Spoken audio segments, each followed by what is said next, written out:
Thank you, Father. So I grew up in a very Polish household. So I grew up going to Sunday Mass as well as confessions before really big holidays.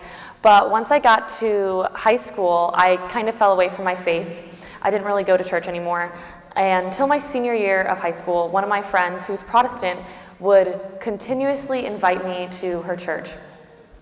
And eventually I started going with her, and I remember in a video that they had, so it wasn't even a pastor talking, but just a simple video, they said that if you're not living God's 10 commandments, you're not living God's love. And that cut me to my core. And so I realized that I had to go to confession. I couldn't explain why to my friend who would ask me. I just knew that this is something I had to do. So when I got to college, I remember I looked up the confession times, and it brought me here to this parish.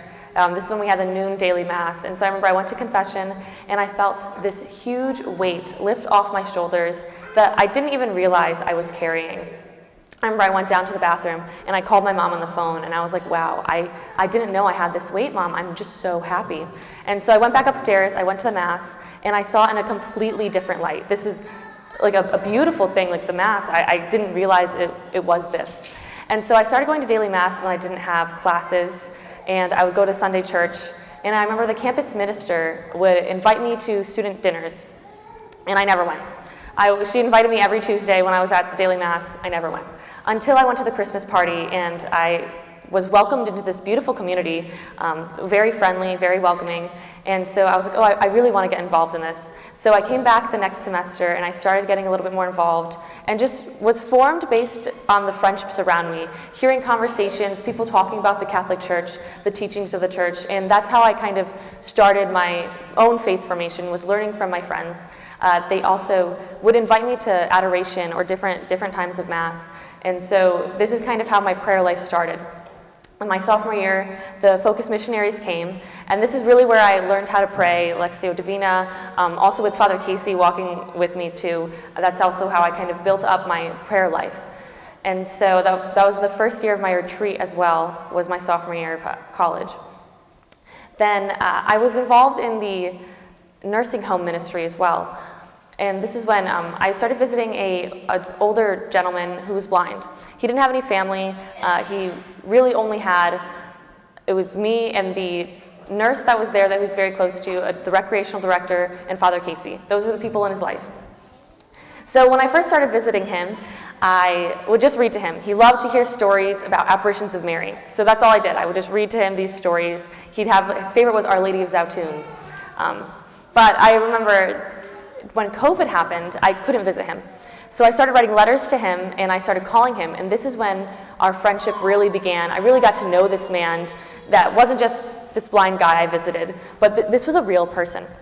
And so when COVID kind of lessened and I started visiting him again, we really started having conversations and became real friends. And so he passed away actually last October. And I didn't know he was going to pass away. The week before, he was completely fine, and then he took a turn for the worst. And that Tuesday, I remember I walked in, and he was very sick. He wasn't responsive, and the recreation director called Father Casey to give him his last rites. And so he got his last rites before he passed away, and I remember he had his brown scapular tied around his bed. And so I took it off and I put it around him, because the brown scapular is a promise that Our Lady gives that if you wear this when you die, then that Saturday Our Lady will bring you to heaven. So within the hour that he got his last rites, he passed away. So it was very, very soon. But I wouldn't have been able to have this experience with this man, to witness this holy death, to grow my own spiritual life, to have a very, being able to invite my own friends, also, once I fell in love with Christ, to show them the beauty of the Catholic Church. If it wasn't for the campus ministry here, for the Catholic Center, and for the friends that were walking beside me. And so I guess kind of my notes would be for parents, definitely bring your kids to confession, right? This is something that brought me back to the church. It's something I knew that I had to do. Just because I couldn't explain it, it was something I knew. So parents, definitely bring your kids to confession. And then I guess for everyone, really, any age, just to really build your prayer life, every day. I know for me what was really touching was going to daily Mass. This was something that exponentially grew my faith life. And then also learning how to pray every day. Like 5 or 10 minutes is all you really need to start if you have that chunk of time just to devote to the Lord. But yes, so that's kind of just my witness, I guess, of the faith that I've lived. So thank you.